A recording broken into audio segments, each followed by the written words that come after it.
Hi, my name is Dr. Trevor Dennis, and I am here to let you know about Israelite Language Labs. Welcome to the Israelite Language Lab. You say, well, what in the world is that?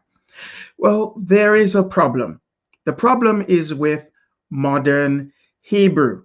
You've heard of modern Hebrew, everyone has, and it's touted as though it is the real Hebrew. But the truth is that the modern Hebrew is made up of Ladino, Yiddish, and Biblical Hebrew. So it is, in effect, a hybrid language.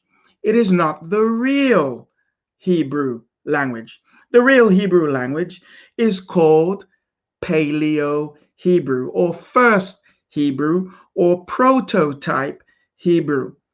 And that Hebrew is an abjad language, meaning that it doesn't contain many of the vowels that you are now used to. In fact, the only vowels it contains is the I and the ah sound. So our alphabet goes something like this.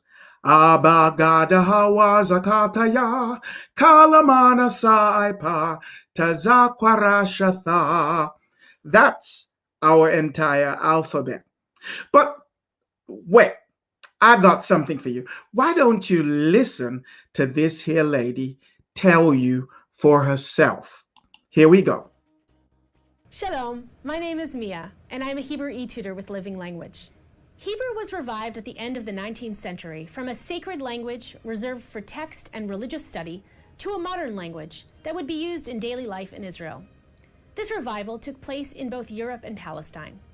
First, in Europe, writers created the language by adapting the grammar and vocabulary of Biblical Hebrew. Biblical Hebrew lacked many modern terms and concepts such as science and philosophy, but writers such as Mendele Mocher Sfarim, Echad Ha'am, and Chaim Nachman Bialik would eventually expand the language to be adaptable to literature and to the modern world. The language was brought to Palestine by Eliezer ben Yehuda, who was raised and educated in Europe and immigrated to Palestine in 1881. He set out to create a language that would replace Yiddish, Ladino, and other regional diaspora dialects and serve as a working language for Jews who immigrated to Palestine from all over the world. The goal was to create a language that would serve not only as the language of prayer and holy study, but also could be written in newspapers, books, and spoken on the street.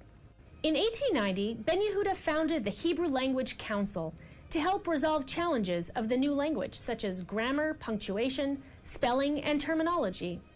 By adding and inventing new words, he turned out a dictionary of 16 volumes and also published the very first Hebrew language newspaper. This revitalization project was ultimately so successful that currently there are 9 million speakers of Hebrew on the globe. This unique history is just one of the many reasons that Hebrew is a fascinating language to learn. So what she said? She just said that somebody invented it. Well, no one invented our language. Our language has always been. In fact, it is the first language of the world. The first spoken, the first written language of the world is Paleo Hebrew. Thank you.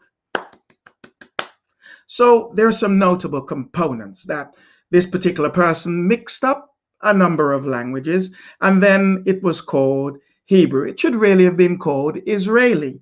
And if it was called Israeli, there would be no problem whatsoever. But because we know what our alphabet sounded like, an abjad language, and remember that both Ishmael and Jacob were brothers. And so we have some other abjad languages, or rather some languages that started out as abjad languages around. And one of them is Ishmaelite. Well, y'all know what that's called. That's called Arabic. And of course, we have the one that is in Ethiopia. Amharic is another abjad language. All of them started out that way, but they're not that way anymore. They have shifted. But we can go back to our original language and because we have the components, we can reconstruct it. Kind of like you got a car and the car is all messed up, and then you decide, oh, here are the parts for that and the part, and you begin to reconstruct them.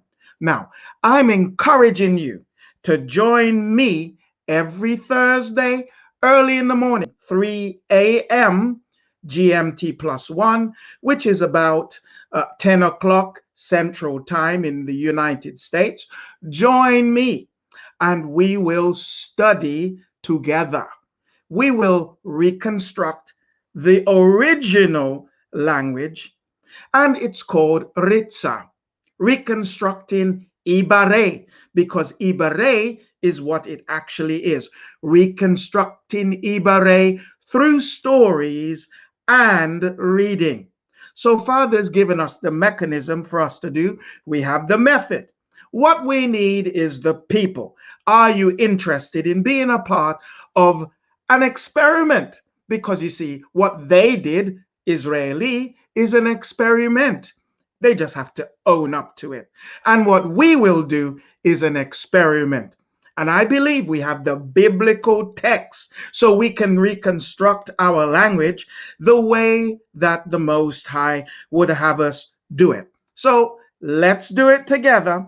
I will restore to the people a pure language, said Zephaniah 3 and verse 9. A pure tongue is coming back to us.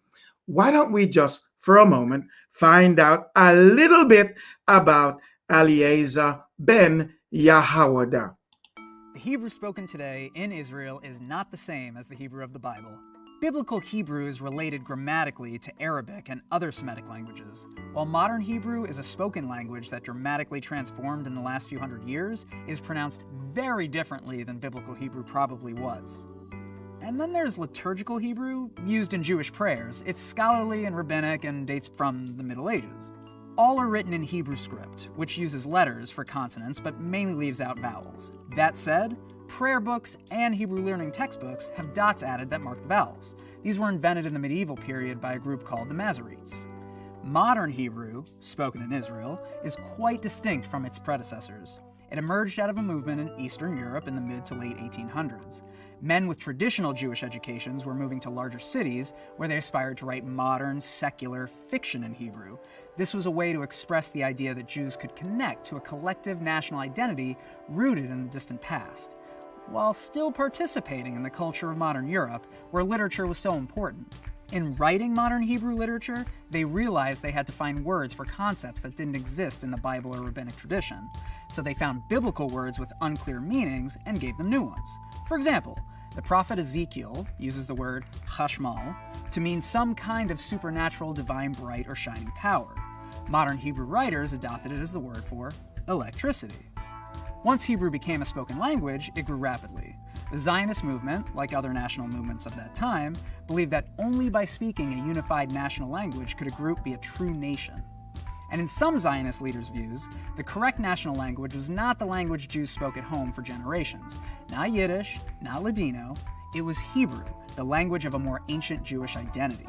Quick aside, Aramaic, Yiddish, and Ladino, the languages many Jewish communities spoke before Hebrew, all look very similar to Hebrew, as they use the same alphabet.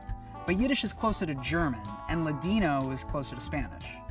Promoters of Hebrew often had very negative feelings about Yiddish, which they called jargon. Very negative. Pro-Hebrew activists once interrupted a Yiddish film screening in Tel Aviv by throwing stink bombs in the theater. A less extreme group, led by Eliezer ben Yehuda, often considered the father of modern Hebrew, founded a Hebrew language committee to come up with new words as needed and answer questions about proper usage.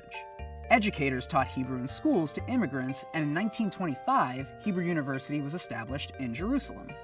Even before Jewish statehood, new generations of Jewish immigrants to Palestine began to speak Hebrew, and as they did, the language changed. People invented new words, new grammatical structures, and borrowed words from other languages, like telephone.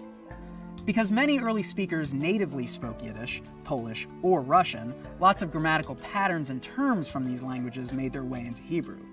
And because of the influence of Palestinian Arabs and Middle Eastern Jews, Hebrew also has borrowed a lot of Arabic terms. Sometimes official promoters of Hebrew pushed back. They published newspaper columns trying to correct common errors or offer Hebrew words for foreign ones. But many of these incorrect usages became part of the language.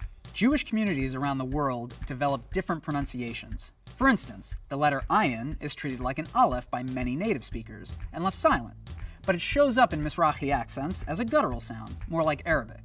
Ashkenazi Jews have a different pronunciation than Sephardi Jews. Is it a talit or a talis? In Israel, speakers of modern Hebrew can usually understand biblical and rabbinic Hebrew, and they learn texts in them in public schools. But they don't necessarily understand all the nuances. For instance, when God tells Abraham to sacrifice a 3-year-old calf, the Bible uses the term eglah meshuleshet. But in modern Hebrew, the word meshuleshet means triangular. So to a modern reader, this translates as triangular calf, which wasn't 100% the original meaning. Hebrew's always developed in contact with other languages, because Jews have always lived in contact with other groups of people, in the diaspora and in Israel. A great example is how Israelis end phone calls, as we'll do right now with a mashup of Hebrew, Arabic, and English. Tov, yalla, bye.